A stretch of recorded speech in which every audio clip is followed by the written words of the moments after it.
Help day TV देखने वालों को विल्सन असगर का सलाम। आज जनाब प्राइम मिनिस्टर इमरान खान साहब ने कौम से ख़ताब किया और उस ख़ताब में ये कहा कि मैं आखिरी बॉल तक खेलूँगा और हार नहीं मानूँगा। और इस ख़ताब में जो बातें की गई हैं आलमोस्ट 99% वही पुरानी बातें हैं, जो है तो अच्छी बातें हैं, सच्ची बातें हैं, लेकिन 99% वो बातें पुरानी हैं। ऐसे ही जैसे 27 तारीख को जलसा था, 1 घंटा 50 मिनट तकरीर की गई, उसमें भी 99% जो बातें थी वो पुरानी हैं। कोई नई बात, कोई नई चीज़ हमें बतानी चाहिए। लेकिन आज हम बात करेंगे इमरान खान साहब को क्रिकेट सिखाने की। वो उन्होंने वर्ल्ड कप जीता, उन्होंने बहुत सारी क्रिकेट खेली, लेकिन वो सियासत में क्रिकेट को बार बार मेंशन करते हैं। तो मैं चाहता हूँ कि हमने भी क्रिकेट बहुत खेली है, एज कैप्टन बहुत सारी क्रिकेट खेली है, बहुत सारे मैच जीते भी हैं और हारे भी हैं। उसके बाद जब हमने क्रिकेट छोड़ी है, जैसे इमरान खान साहब ने क्रिकेट छोड़ी हुई है, तो टीवी पर भी हम देखते हैं, क्योंकि एशिया में, स्पेशल पाकिस्तान इंडिया में एक जुनून है क्रिकेट का। तो हमें भी मैंने बहुत सारी गेम्स खेली हैं, स्पोर्ट्समैन हूँ, लेकिन क्रिकेट मेरी फेवरेट रही है। बहुत सारी क्रिकेट खेली और अभी तक देख रहे हैं। इमरान खान साहब ये कह रहे हैं कि मैं आखिरी बॉल तक खेलूँगा। मैं स्पोर्ट्समैन हूँ, मैंने क्रिकेट खेली है और आखिरी बॉल तक खेलूँगा। मैं ये इमरान खान साहब को ये बताना चाहता हूँ, वर्ल्ड कप जीतने वाले कैप्टन को ये बताना चाहता हूँ कि जो आखिरी बॉल क्रिकेट में होती है वो खेलना मजबूरी होती है। उसमें आप जीतते हो या हारते हो, उसमें आखिरी बॉल खेलना मजबूरी है। वो मैं बताता हूँ कैसे। अगर आप बैटिंग कर रहे हैं और आपके ऊपर एवरेज 20-25 स्कोर्स की आती है और आपके पास आखिरी 2, 4 या 5 ओवर हैं, तो आप मीट नहीं कर सकते।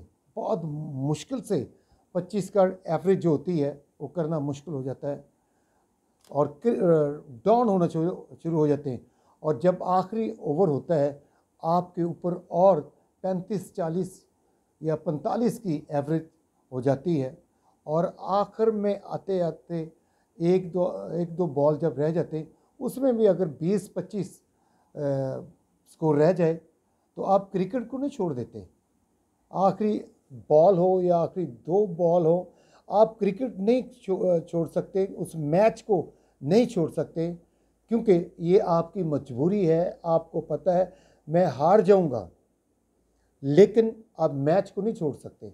आप पूरा मैच खेलेंगे, आखिरी बॉल तक खेलना, ये आपकी मजबूरी है। इसी तरह बॉलर जब बॉल कराता है और आखिरी ओवर्स में एवरेज बड़ी डाउन हो जाती है बैटिंग साइड पर 2 की या 3 की, तो जो बॉलर है या कैप्टन जो होता है उसको पता है कि हम जीत नहीं सकते।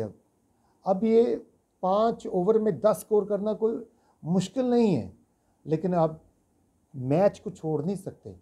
आपने पूरे ओवर कराने हैं जब तक कि वो अपनी एवरेज की या अपना मैच वो जीत नहीं जाते, जो बैटिंग साइड है वो जीत नहीं जाती, तो आप बॉलर साइड ये मैच नहीं छोड़ सकते कि हम हार गए हैं और 10 स्कोर था 5 ओवर्स में, अब हम बॉल भी करवाएंगे तो जीत नहीं सकते।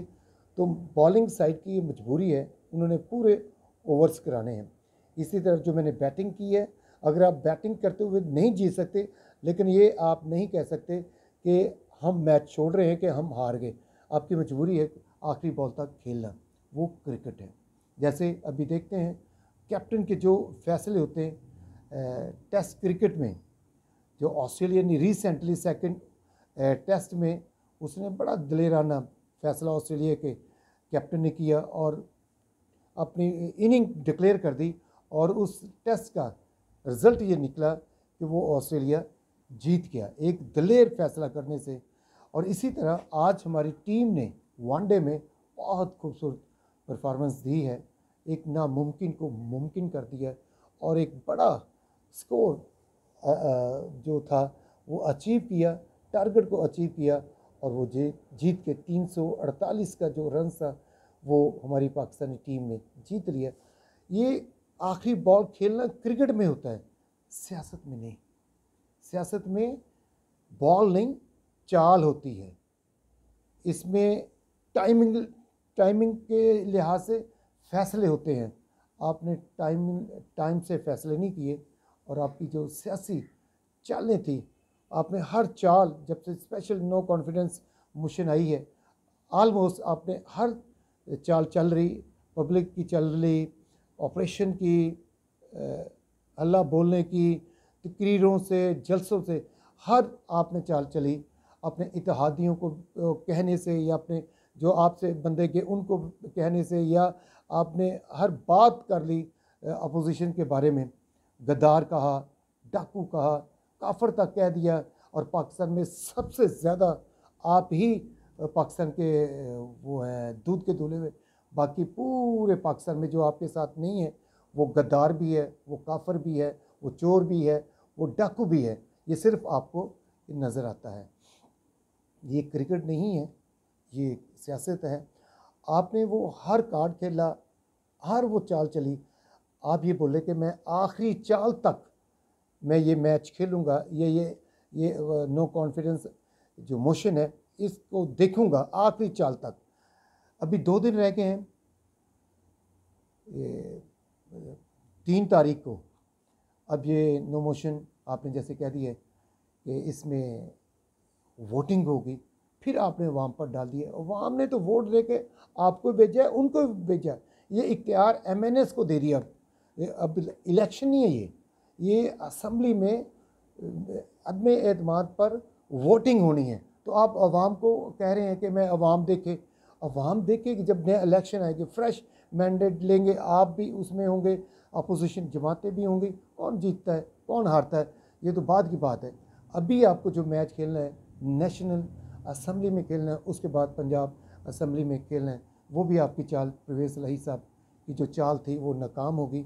और आप ये याद रखें, वो भी आपकी चाल नाकाम होगी और परवेज़ इलाही साहब CM पंजाब के नहीं बन सकते। आपने सबसे अकरम प्लस जिसको कहते थे उसकी बल्ली चढ़ा दी है। इससे बेहतर था अगर उनको उतारना था तो आप कोई और अपनी पार्टी का बहुत आपके पास काबिल यहाँ पर लोग हैं पंजाब में, उसको किसी को बना देते तो चले। जो तरीन ग्रुप है या अलीम ग्रुप है वो कहता है कि चले ठीक, बुज़ार को तो हटा दिया, हमारी पार्टी में कोई आ गया। तो ये चाल आपकी जो आखिरी चाल है, देखते हैं ये कब कामयाब होती है। लेकिन ज़ाहिरी तौर पर नज़र नहीं आ रही कि आप कामयाब होंगे। अगर ये यही स्टेटस रहता है अपोजिशन का, तो फिर तो आप आइनी तौर पर, कानूनी तौर पर संडे को जो वोटिंग होगी तो लगता नहीं है कि वो आप कामयाब होंगे। और क्योंकि उनके साथ आपके इत्तेहादी उनके साथ मिलके, अभी तो आपके लोग आए नहीं हैं, फिर भी अपोजिशन ने वोट अपना जाहिर कर दिया, 172 से अबव कर दिया। तो इसलिए मैं आपको क्रिकेट सिखाना चाह रहा था कि क्रिकेट में आखिरी बॉल खेलना मजबूरी होती है। आप इधर भी आप कह रहे हैं आखिरी बॉल, आपके बंदे भी आखिरी बॉल नहीं, आखिरी चाल। लेकिन वहाँ पर भी बड़ी अहम बात यह आई, ग्राउंड पे भी अंपायर खड़ा होता है और आप ये क्लेम करते हैं कि मैं न्यूट्रल अंपायर क्रिकेट की दुनिया में लेकर आया हूँ। अभी आपने उसको जानवर कह दिया। मैं आप ये क्रेडिट लेते हैं, तब न्यूट्रल अंपायर के साथ साथ थर्ड अंपायर भी है। तो आज आपने मीटिंग भी कर ली कौमी सलामती कौंसिल की, तो जाहिर है वहाँ पर हमारी मिलिट्री के दूसरे अदारे भी आए और हमारे मिनिस्टर भी आए। तो वहाँ पर भी आपकी दाल नहीं गली। जो आपने कहा था कि शायद ये लेटर का बहुत बड़ा एक काम है, ये मैं सामने रखूँगा कि मेरी हुकूमत बच जाएगी, ये भी नहीं बच सकी और नो कॉन्फिडेंस हो रहा है। तो थर्ड अंपायर भी देख रहा है, ग्राउंड अंपायर भी देख रहा है। और अब यहाँ पर वो रूंदी नहीं पड़ेगी कि आउट हो जाएं तो रूंदी मारना शुरू कर दें, नहीं मैं तो आउट ही नहीं, मैं आउट नहीं। अंपायर, ग्राउंड का अंपायर भी खड़ा है और थर्ड अंपायर भी खड़ा है। तो मैं यही कहना चाहता हूँ, जो आप चाल चलना चाहते हैं खुदारा, गैर कानूनी, गैर आइनी कोई चाल ना चलें। जो आइनी है, जो कानूनी है, वो बेशक आप अपनी उसकी वो प्लानिंग करें, वो आप पूरी प्लानिंग के साथ मनसूबाबंदी के साथ आए, लेकिन गैर आइनी कोई चाल ना चले जिससे आइन टूट जाए। और जो हमारा आइन कहता है आइन तोड़ने वाले की सज़ा क्या है, जिस पे आर्टिकल 6 लगता है, तो आप, मैं चाहता हूँ कि मैं भी आपका एडवाइज़र हूँ, वो ना होने पाए और आपको फिर मौका मिले पाकिस्तान में आने का। अब अच्छी अक्सरियत के साथ जीत कर आए ताकि आपको इत्तेहादियों की या मखलूत हुकूमत बनाने की ज़रूरत ना पड़े, और जो आप चाहें वो आप करें। मुल्क की जो किस्मत आप बदलना चाहते हैं ऐसे बदल सकती है, इत्तेहादियों या मखलूत हुकूमत के साथ आप नहीं कर सकते थे। तो मैं तो आपको यही एडवाइस ही कर सकता हूँ as a Pakistani, as a एक अच्छा सिंसियर जो एक मुखलिस मशवरा देता है, कोई गैर आइनी चाल ना चले। जो भी आपकी आखिरी चाल है गैर आइनी ना हो। हम आपके लिए दुआ करें। God bless you. पाकिस्तान जिंदाबाद।